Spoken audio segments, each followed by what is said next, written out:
Bonsoir, bonsoir à tous. Il toucherait près de 10% des femmes enceintes. Il met en jeu la santé de la mère et de l'enfant. Il apparaît ou se révèle seulement pendant la grossesse. Tel est le diabète gestationnel. C'est le thème de cette nouvelle émission de Fréquence Médicale, la médecine au féminin. J'y accueillerai tous les premiers mercredis du mois à 19h30 et en direct une personnalité féminine de la médecine pour une mise au point sur une maladie qui touche plus particulièrement les femmes. Vous pouvez dès maintenant poser vos questions à notre invité grâce à la boîte de dialogue située dessous votre écran. Nous y répondrons dans la deuxième partie de cette émission. Avec nous en direct ce soir, j'ai le plaisir d'accueillir le professeur Lise Bordier. Vous êtes diabétologue, chef de service de diabétologie à l'hôpital d'instruction des armées Bégin à Saint-Mandé. Bonsoir. Bonsoir. Bonsoir madame. Alors on va rentrer dans le vif du sujet tout de suite. Comment on peut définir le diabète gestationnel ? Eh bien, l'Organisation mondiale de la santé, l'OMS, définit le diabète gestationnel comme un trouble de la tolérance glucidique responsable d'une hyperglycémie qui est découvert ou diagnostiqué pour la première fois pendant la grossesse. Et ce, quelle que soit l'évolution, quel que soit le traitement nécessaire. Et finalement, ça regroupe deux entités. Soit le diabète était présent au moment de la grossesse et il était méconnu, principalement un diabète de type 2. Et puis plus spécifiquement, ce qu'on appelle le diabète gestationnel, le diabète qui survient, qui est lié à la grossesse et qui survient pendant la deuxième partie de grossesse et qui va le plus souvent transitoirement disparaître après l'accouchement. Alors quel est le risque de ce diabète gestationnel ? Eh bien, ce diabète gestationnel comporte des risques à la fois pour la mère et pour l'enfant. Pour la maman, il s'accompagne d'un plus fort risque de prééclampsie et une augmentation du taux de césarienne. Et pour le bébé, le principal risque, c'est la macrosomie fœtale. Il y a un enjeu vital quand même ? Quand il est bien pris en charge, non. Mais effectivement, quand on a une prééclampsie, voilà, quand il est méconnu, maltraité ou non diagnostiqué, il peut avoir des conséquences.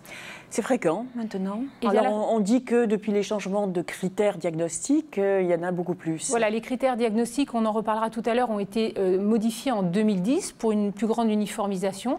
Et c'est vrai que la fréquence est en augmentation, principalement parce que la fréquence de l'obésité dans la population féminine jeune augmente, comme l'a bien démontré l'étude OBEPI.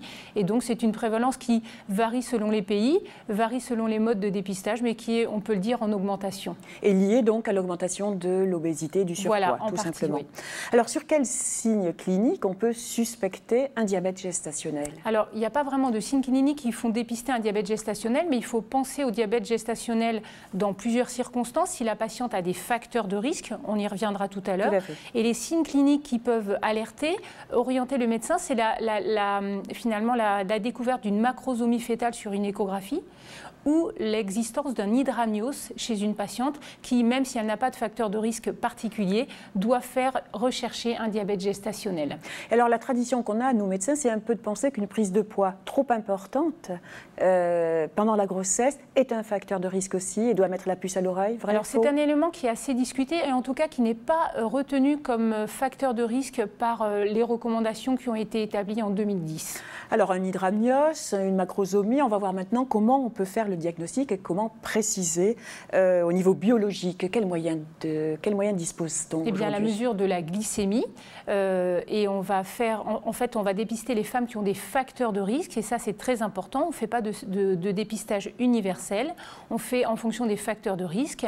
S'il y a des facteurs de risque, on va faire d'abord une glycémie dans le premier trimestre, une glycémie à jeun et si celle-ci est normale, on fera entre la 24e et la 28e semaine d'aménorrhée une hyperglycémie provoquée par voie orale à 75 grammes chez les patientes donc, qui présentent des facteurs de risque. Et pourquoi à cette période de la grossesse ? C'est 6e mois en gros. C'est le 6e mois parce que c'est le plus souvent dans cette deuxième partie de grossesse, au moment où l'insulinorésistance finalement devient la plus forte, que le diabète gestationnel est le plus fréquent. L'intolérance, il est la plus marquée à ce moment-là. Exactement. En fait. D'accord. L'HbA1c, alors, c'est au panier ? Donc l'HbA1c, ce n'est pas un élément qui est reconnu comme un élément diagnostique pour le diabète gestationnel. En revanche, si on découvre un diabète de type 2 qui est méconnu en début de grossesse, bien sûr, il faudra faire une hémoglobine glyquée pour évaluer l'équilibre du diabète chez cette patiente. Mais ce n'est pas du tout un élément diagnostique pour le diabète gestationnel. Ouais. Alors en fait, on a parlé dans la définition que c'était proche du diabète de type 2, le diabète gestationnel. gestationnelle. Quel est l'intérêt de faire la différence entre les deux? Parce qu'en fait, au niveau biologique, on aboutit à la même chose. On va voir les chiffres, mais des valeurs pathologiques à ces examens. Le diabète de type 2, c'est très important parce qu'en fait, il y a de plus en plus de femmes jeunes qui sont en surpoids, qui sont à risque d'être diabétiques de type 2. Et un diabète de type 2 qui n'est pas connu peut être à l'origine de complications, de malformations chez le bébé. Pas le diabète gestationnel. Le diabète gestationnel, non. Le seul risque, beaucoup moins, et en tout cas, le seul principal risque du diabète gestationnel, c'est vraiment la macrosomie fétale. Le diabète de type 2, il existe avant le début, au moment de la conception, en périconceptionnel, et donc c'est le moment dans le premier trimestre où il y a la formation de tous les organes, et si on a un diabète qui est mal équilibré, il y a plus de risques pour le fœtus de malformation, ce qui n'est pas le cas du diabète gestationnel. Parce que le diabète gestationnel peut n'apparaître que vraiment, on vient de le dire, au 6e mois, deuxième et partie avant de grossesse. une glycémie tout à fait normale, finalement. Exactement, donc d'accord. Voilà, tout à fait. Donc, est-ce que le médecin généraliste, qui suit en général pas mal de grossesses qui semblent normales au départ, il doit passer la main au moment où il y a cette découverte? Donc déjà, le médecin généraliste, c'est probablement lui, c'est un élément très important, c'est lui qui va probablement dépister les patientes à risque. Les patientes à risque, eh bien, ce sont les patientes qui ont plus de 35 ans, qui sont en surpoids, donc qui ont un indice de masse corporelle supérieur à 25 kg par mètre carré, qui ont des antécédents personnels de diabète chez les apparentés du premier degré, de diabète de type 2, et qui elles-mêmes ont déjà eu un gros bébé, une macrosomie fétale ou un antécédent personnel de diabète gestationnel. Chez toutes ces femmes-là, il faut faire un dépistage en début de grossesse par une glycémie à jeun, et si celle-ci est normale, refaire un dépistage entre la 24e et la 28e semaine par l'HGPO à 75 grammes.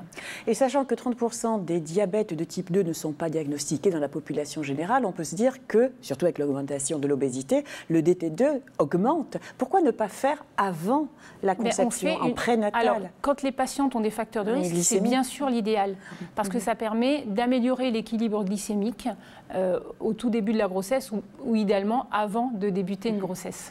Et alors, pour simplifier les choses, pourquoi ne pas faire dans le bilan du deuxième, troisième mois un dépistage systématique, une glycémie systématique? Ce n'est pas ce qui est recommandé par les recommandations qui ont été établies en 2010, qui vraiment demandent de cibler les patientes qui ont le plus de facteurs de risque pour en fait concentrer les moyens diagnostiques et thérapeutiques chez ces patientes.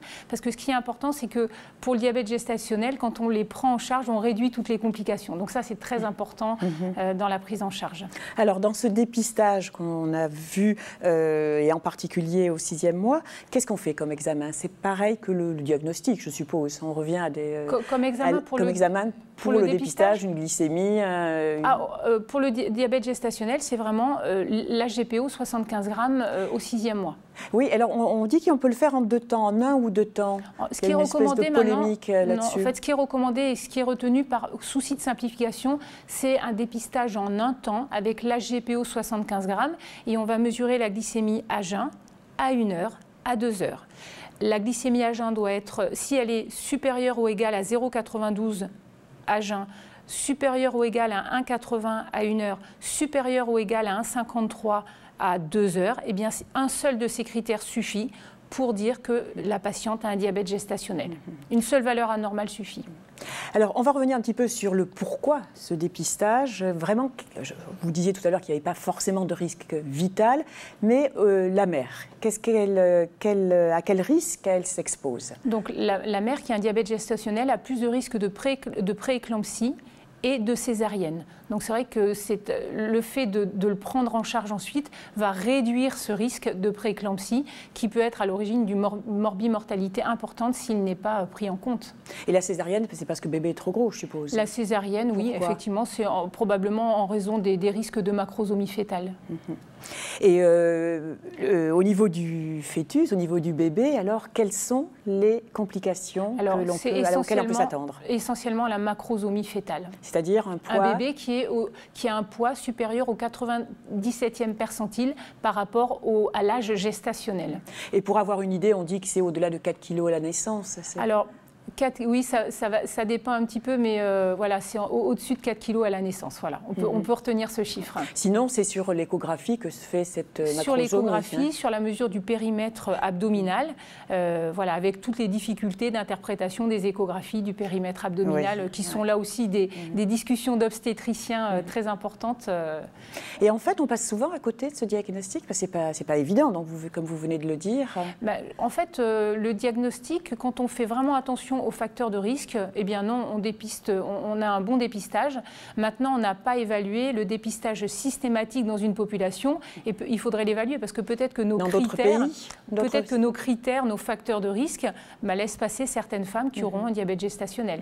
Ça, ce sont des choix qui ont été faits sur le plan économique aussi dans les recommandations, pour vraiment mettre tout en œuvre pour traiter les femmes qui sont à très haut risque de développer un diabète gestationnel. Et est-ce que le risque et l'enjeu pour la mère et l'enfant est fonction de l'importance de l'hyperglycémie et du trouble glycémique? Pour après, oui. Pour le pronostic après, voilà. Mais la macrosomie, elle n'est pas liée à l'importance de la glycémie. Parce qu'on se dit que plus il y a de sucre dans le sang, plus bébé grossit. C'est-à-dire que si le diabète gestationnel n'est pas bien équilibré, voilà, il y aura effectivement plus de risques d'avoir une macrosomie chez l'enfant. Et double peine, à savoir un IMC important plus un diabète, indépendamment du risque et du facteur de risque que ça... Ce qu'il faut savoir, c'est que le surpoids maternel et l'obésité maternelle sont des facteurs de risque indépendants de complications materno-fétales pendant la grossesse. Et c'est la raison pour laquelle certaines sociétés savantes de gynéco-obstétrique ont défini des prises de poids idéales en fonction de l'IMC de départ des patientes. C'est le cas notamment de la société américaine. Et eux, justement, les Américains font une glycémie systématique ou pas pendant les grossesses? Je ne sais, la société américaine, je ne sais pas. D'accord. Alors, on va passer au traitement, maintenant qu'on a fait ces constats. On ne va pas rentrer trop dans les détails des chiffres, c'est facile à retrouver, en particulier sur les recommandations de la société de gynéco-obstétrique et couplées avec la Société francophone du diabète. Ce sont des recommandations communes. Alors, première étape du suivi donc, et de la prise en charge, c'est le régime. Ça, c'est classique, tous les médecins le savent. Alors, quelques mots là-dessus. C'est passé... Régime, règle hygiéno-diététique. Régime, il y a un côté un petit peu négatif. Oui, tout à fait. Donc, on va finalement avoir une alimentation équilibrée qui ne doit pas être inférieure à 2000 calories au troisième trimestre de la grossesse, et avec 3 repas, 2 collations et un apport équilibré en hydrates de carbone. Mais par rapport à quand on met quelqu'un qui a une hypercholestérolémie ou des problèmes cardiovasculaires et on le met justement à des règles, on lui impose des règles hygiéno-diététiques, quelle est la différence? Il n'y a pas de différence, c'est du bon sens classique, en fait. Il faut avoir une alimentation équilibrée. On dit aux patients de manger beaucoup de fibres, une quantité quand même de féculents à chaque repas, des légumes verts, des protéines, une entrée. Surtout, il faut éviter tout ce qui est sucre très rapide. Les bonbons, les confiseries, la confiture, le miel, et vraiment se concentrer pour faire 3 repas, 2 collations. Et les collations, parfois, on peut décaler le fruit du repas au goûter pour éviter justement un apport trop important de sucre au moment des repas. Un pic important, oui. Voilà. Alors, pendant combien de temps on essaye? Alors, la première chose, c'est on met en place ces règles hygiéno-diététiques pendant 7 jours et on surveille les glycémies. C'est-à-dire qu'il faut apprendre aux patientes à faire des autocontrôles glycémiques et on a des objectifs glycémiques très ambitieux chez les patientes enceintes. C'est strictement inférieur à 0,95 g par litre à jeun et strictement inférieur à 1,20 g 2 heures après le repas. Donc quand vous annoncez à la patiente qu'elle a un diabète gestationnel, eh bien, vous instaurez ces règles hygiéno-diététiques, l'autosurveillance glycémique et au bout de 7 jours, une petite semaine, si ça ne suffit pas, eh bien, il faut recourir à un traitement pharmacologique. Plus marqué. Et ça marche, ça? Même si on ne reste qu'aux règles hygiéno-diététiques. Ça peut fonctionner chez certaines patientes. Honnêtement, c'est la majorité, parce que c'est dur en 7 jours.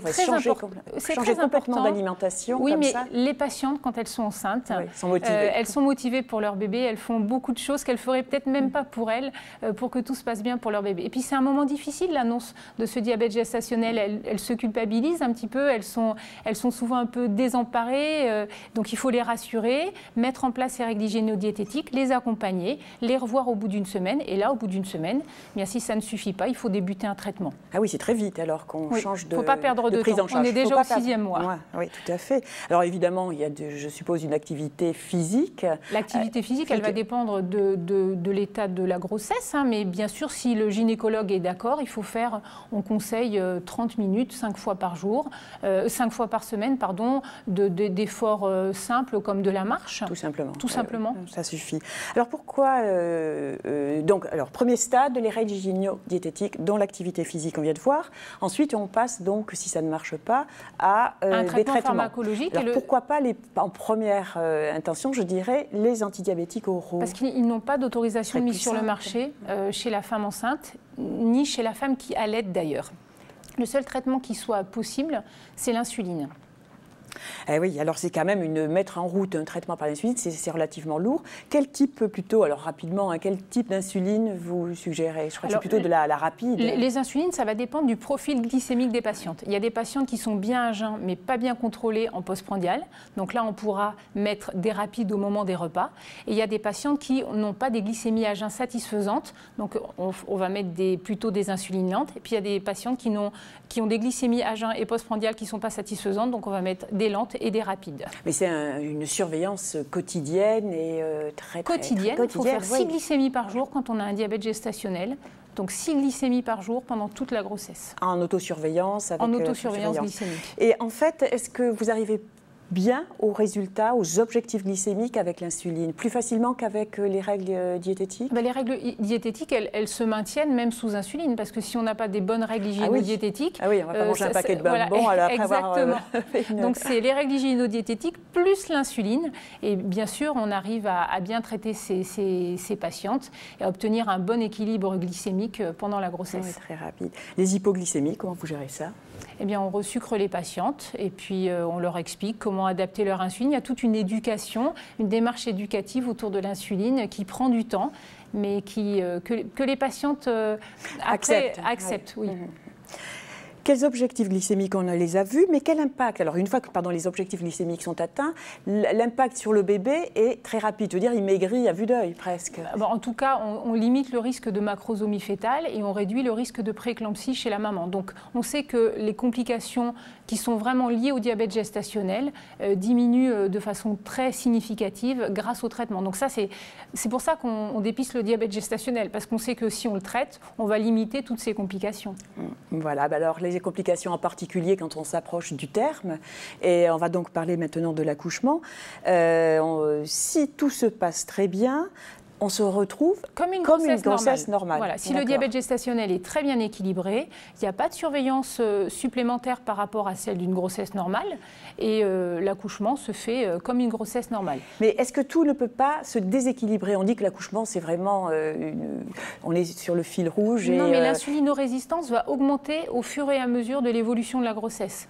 Donc les doses d'insuline qu'on va peut-être instaurer au 6e mois vont augmenter progressivement. Ça ne doit pas faire peur aux patientes. On doit bien leur expliquer que c'est normal, que ce n'est pas parce qu'elles ne font pas bien, mais que les besoins en insuline vont augmenter, par exemple, si elles sont sous insuline. Donc ça, c'est un phénomène vraiment habituel. Et alors, si on est un petit peu à la limite, est-ce qu'on déclenche systématiquement l'accouchement? Est-ce qu'il y a une césarienne systématique? Alors, si un diabète gestationnel est mal équilibré, et surtout s'il est associé à d'autres facteurs de risque, comme l'hypertension artérielle, eh bien, c'est un facteur vraiment important de risque de prééclampsie. Donc, il va falloir plus surveiller les patientes, prendre la tension, faire une bandelette urinaire à la recherche d'une protéinurie, peut-être faire des examens obstétriques plus rapprochés, une surveillance obstétricale plus rapprochée. Et effectivement, on peut être amené à déclencher une grossesse, notamment en cas de macrosomie. Alors là, il y a encore une discussion sur le poids, tout n'est pas établi. Les discussions se font entre 4,2 kg et 4,5 kg pour l'indication du déclenchement. Mais bien sûr, ça, ce sont des décisions d'obstétricien. Tout à fait. Mais justement, quand ça se déséquilibre un petit peu, il faut absolument que la parturiente passe en milieu spécialisé.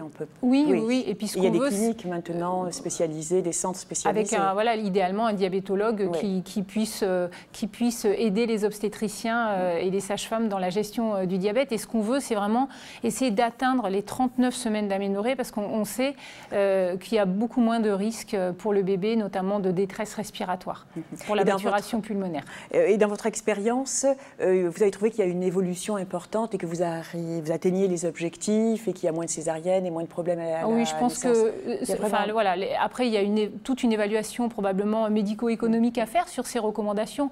Mais oui, on prend en charge efficacement les patientes et je crois que c'est important de leur donner ce message rassurant. Le traitement est efficace et leur permettra de mener une grossesse sereine. Et alors, il y a une question que je me pose, est-ce qu'on continue l'insuline pendant le travail? Parce que le travail peut durer assez longtemps. Alors, le travail peut durer longtemps et en fait, finalement, les besoins en insuline diminuent brutalement lors de la délivrance. Donc en fait, il faut surveiller de façon très rapprochée les patientes et bien sûr arrêter l'insuline au moment de la délivrance. Et ensuite, on continue à poursuivre les surveillances glycémiques chez la maman et très rapidement, ensuite, les glycémies vont se normaliser en cas de diabète gestationnel. Et rapidement, ça veut dire en 2-3 jours? Ah oui, très rapidement, dès le lendemain, tout est beaucoup mieux. Voilà, une fois que l'enfant est sorti, tout descend. Pour l'enfant, quels sont les risques? Quel est l'enjeu? S'il est trop gros, il y a des risques de traumatisme obstétricaux, comme le plexus brachial. Bien sûr, ça c'est vraiment dans les cas de macrosomie importante et c'est peut-être là où on va faire une césarienne pour éviter justement ce risque-là. En fait, ce qu'il faut bien vérifier aussi chez le bébé, notamment quand le diabète gestationnel n'est pas bien équilibré, c'est l'hypoglycémie. Oui, aussi. Donc il faut vraiment dépister ça. Mais une fois qu'il est né. Une fois qu'il est né, bien sûr, une fois qu'il est né, et le nourrir rapidement pour le mettre au sein dès les premières minutes, en fait. Dès les premières minutes? Oui, dans la première demi-heure. Et il faut quand même le nourrir, même si la maman n'accepte pas l'allaitement, il faut le nourrir très rapidement. Oui, il faut le nourrir très rapidement. Et en tout cas, dépister qu'il n'y ait pas d'hypoglycémie. Alors, on va voir, on avance dans le temps, on suit ça de façon tout à fait chronologique. Après l'accouchement, donc on vient de le dire, allaitement très très précoce. En 2-3 jours, tout rentre dans l'ordre. Oui. Et pourquoi on conseille l'allaitement, en fait? Alors, l'allaitement, c'est un peu discuté, mais on s'est rendu compte dans certaines études que ça diminuait le risque ultérieur de devenir diabétique chez les mamans qui avaient eu un diabète gestationnel. Pas chez le bébé. Ah oui, parce que le diabète gestationnel, ça ne va pas s'arrêter à l'accouchement. Oui, il y a des choses après. Voilà, là, on est à court terme, on va parler du long terme aussi. Et quand le bébé a une macrosomie, il dépasse 4,5 kg, 4 kg. Donc là, il faut être très vigilant parce que la macrosomie, c'est aussi un facteur de risque pour les hypoglycémies. En plus, et au cours de la semaine qui suit l'accouchement. Et que devient le bébé macrosomique? Il va être allaité et puis ça va s'améliorer. Mais je veux dire, est-ce qu'il faut le mettre au régime? Non, surtout pas. Il faut le laisser téter. Non, il n'y a pas de souci. Alors, le long terme, bien sûr, le diabète gestationnel, c'est une histoire à long terme et ça met en jeu l'avenir d'une part de la mère. Quel risque? On dit toujours qu'il y a un risque de diabète qui est multiplié par 7. Exactement. C'est vrai? Donc, le risque, diabète de type 2. Le risque chez la maman, ensuite, c'est effectivement d'avoir 7 fois plus de risque de devenir diabétique de type 2. Et ce risque de diabète est très long dans le temps. Il persiste pendant 25 à 30 ans après l'accouchement. Donc, c'est très important ensuite de refaire un dépistage et de surveiller régulièrement la glycémie, d'inciter les mamans à perdre du poids, à garder les bonnes règles hygiéno-diététiques qu'elles ont et à faire de l'activité physique pour retrouver rapidement leur poids de forme. Même s'il n'y a pas eu de diabète dans la famille. Même s'il n'y a pas eu de diabète dans la famille. Le fait d'avoir soi-même un diabète gestationnel multiplie par 7 le risque de devenir diabétique de type 2. C'est très important de le dire aux mamans pour la suite. Risque de diabète de type 1 aussi? Non. Pas spécialement. Par contre, le diabète gestationnel peut révéler un diabète de type 1 de façon coïncidente, mais il n'y a pas plus de risque de diabète de type 1. Et par contre, il y a un risque de récidive de 30 à 84% au cours d'une autre grossesse. Pour les futures grossesses. C'est la raison pour laquelle les patientes qui ont déjà fait un diabète de diabète gestationnel ont un facteur de risque de refaire un diabète gestationnel. Et alors, dans ces cas-là, on fait, je suppose, un dépistage précoce et systématique. 2 à 3 mois après l'accouchement, on refait une HGPO à 75 grammes. Et ça, c'est un élément qui permet d'être rassuré pour la suite si elle est normale. Et ensuite, tous les 1, voire 2 ou 3 ans, on fait une glycémie à jeun chez ces patientes. D'accord. Et est-ce qu'on passe directement à l'insuline, alors sachant qu'il y a eu lors de la première grossesse, un diabète gestationnel. Non. Lors de la seconde, les glycémies commencent à être perturbées. Est-ce qu'on passe direct? Non, règles hygiéno-diététiques. On suit le même protocole. Exactement. D'accord. D'abord, les règles hygiène et l'insuline après. Toujours dans le postpartum à plus ou moins long terme, est-ce qu'il y a une contraception particulière à proposer? Non, mais c'est vrai que pour les femmes jeunes qui ont des facteurs de risque cardiovasculaire, on va proposer plutôt une contraception à faible risque métabolique, plutôt un stérilet.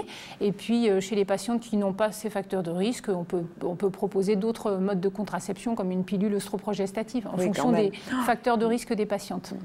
Alors, pour le bébé, son avenir, c'est pareil, c'est avec un diabète, des risques d'obésité, de diabète? Plus de risques de surpoids et plus de risques métaboliques, mais ce n'est pas forcément bien connu. En tout cas, il faut inciter la maman et le bébé à avoir de bonnes règles hygiéno-diététiques pour toutes les années à venir. Mais ça, c'est pour... Oui, c'est vraiment très une marque. Ce diabète gestationnel, c'est une marque pour l'avenir, en fait, dont il faut en tout cas, pour la maman, c'est sûr.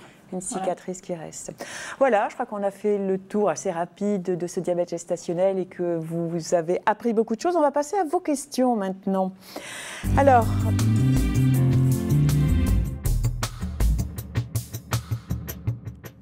Alors, on va commencer par une question sur le poids.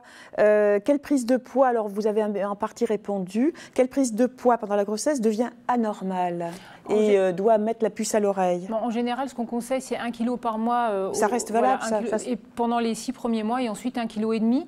Et c'est vrai qu'en fonction du poids de départ, notamment ce que je vous expliquais tout à l'heure, la société américaine propose accorde une certaine prise de poids pendant la grossesse. Donc 11 à 15 kg pour une femme de poids normal, 9 à 11 en surpoids et entre 5 et 9 pour les patientes obèses.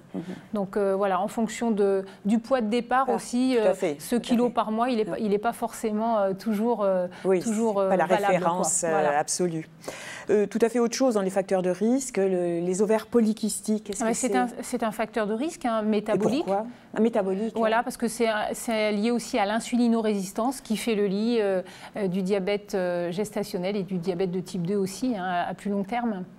Alors on en a parlé un petit peu tout à l'heure, mais il y a un confrère qui veut qu'on revienne dessus. On dit que soigner le diabète gestationnel diminue le risque de dépression du postpartum. Oui, c'est vrai, tout à fait.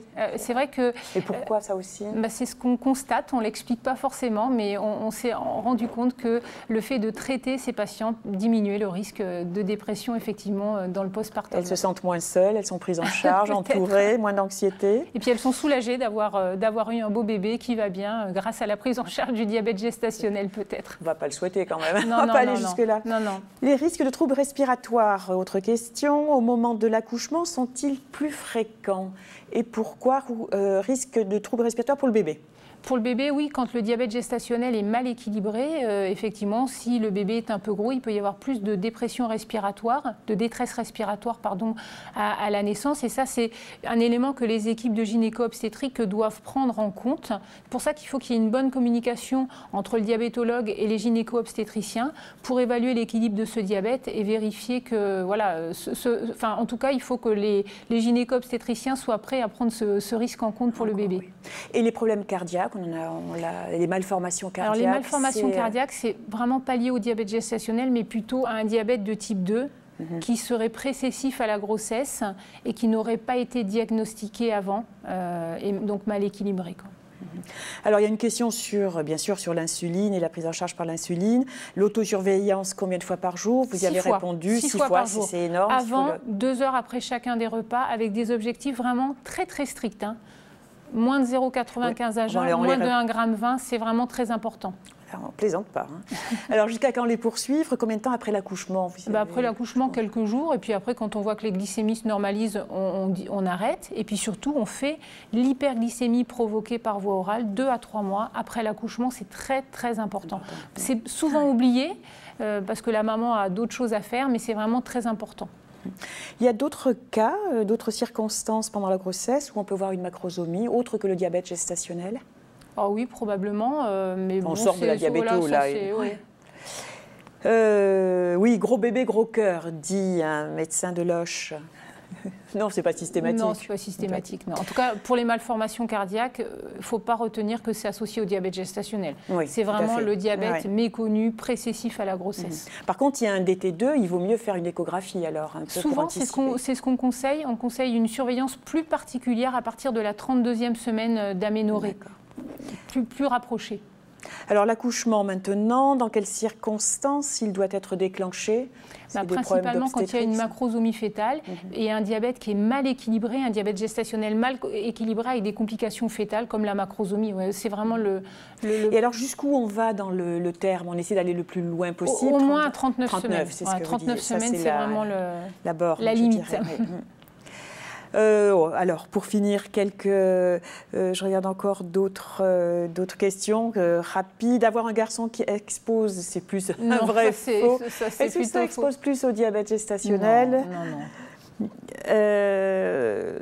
Oui, autre question aussi qui est un petit peu surprenante. Les taux d'hyperglycémie sont-ils les mêmes dans tous les départements? C'est très uniforme ça quand même. Les taux d'hyperglycémie, je veux dire de mesure. Il n'y a pas entre les laboratoires, les différents laboratoires de biologie de territoires différents. Normalement, non, ça a été bien standardisé quand même. Non, ça non. Voilà. Et dernière question aussi, qui est plus anecdotique, autisme et diabète gestationnel. Pas plus de surrisque. Pour autisme, on a mis beaucoup de choses sur le dos. Mais voilà, c'est la fin de notre émission. Alors désolée pour ceux qui n'ont pas eu de réponse à leurs questions, il y en a beaucoup qui sont arrivés. Lise Bordier, merci beaucoup. On aura le plaisir de vous retrouver au congrès de l'ADA dans nos futures émissions en direct de la Nouvelle-Orléans. La semaine prochaine, place à un autre rendez-vous, les mercredis de la pratique, ça s'appelle, avec Jean-Paul Mar, même heure, même chaîne. Nous, on se retrouve dans 15 jours. En attendant, je vous souhaite une très bonne soirée.